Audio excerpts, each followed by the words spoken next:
Bangladesh's economy is facing an existential crisis, and that is not an exaggeration. The country's garment workers are on strike. Around 600 factories are shut.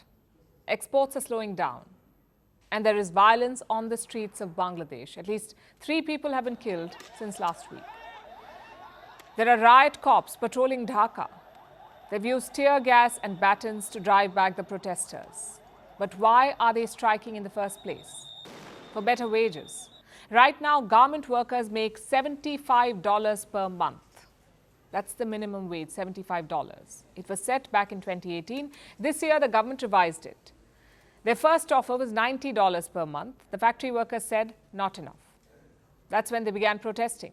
So the government came back with a new offer, a 56% hike. It comes to around $113. But once again, the workers rejected it. In this inflated market, it's a travesty to the workers. It's evident that in the new wage proposal, our government and the owners only looked into their own interests, ignoring the fact of how the workers will live at this time. We, the Garment Workers Movement and 4 million workers reject this proposal.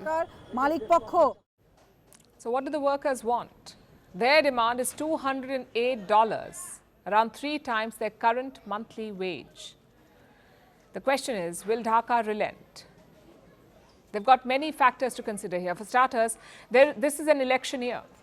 In fact, there's an election next year, in the next few months. They can't afford to antagonize such a huge voting bloc. At the same time, companies are watching. We are talking about fast fashion giants here, like H&M, Gap and Zara. Why do they make in Bangladesh?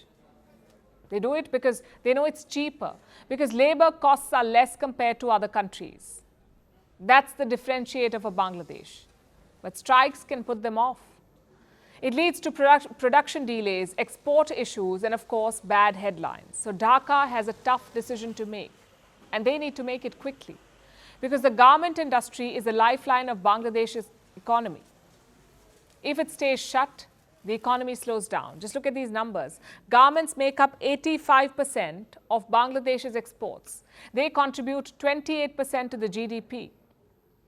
And they employ around 4 million people. Most of them are women. This industry is part of Bangladesh's success story. It put the country on the map. So resolving this strike should be priority number 1, which brings us to the workers' demand. Why now? Well, inflation in Bangladesh is pretty high. It was 9.9% in October. Food prices were up more than 12%. So the workers say, we need more money. Do you see the price of potato and onion in the market? The new hike will not compensate for the deficit of our needs. It should be raised further. We have to pay rent, food, and children's education. The market economy is on fire. How can we go on like this? The workers want more than $200. How does that compare to garment workers elsewhere? We looked at the major producers like China, Vietnam, and Turkey. And here's what we found. In Vietnam, the minimum wage is around $150. In China, it's around $217. And China is the world's largest garment producer. Bangladesh is second. In Turkey, it's around $350. And in Indonesia, it's $181. So they are better off than Bangladesh at this point. But I guess that's obvious. If not, why would companies come to Bangladesh in the first place? So let's look at wages within Bangladesh now. Here's what the International Labour Organization found in 2019. Minimum wage was just $48. It was the 5th lowest in the world. But like I said, for garment workers, it was set at $75. What does that mean? Either companies are not paying the legal minimum in Bangladesh, or garment workers are better paid than the rest. We don't know which one, but either way, it's not ideal. Chinese garment workers make 3 times the Bangladesh minimum wage, yet they remain the biggest producers. So Dhaka must find middle ground. Workers need relief from the relentless inflation. At the same time, the country needs more investments. It cannot be a choice between the two. It should be a balance.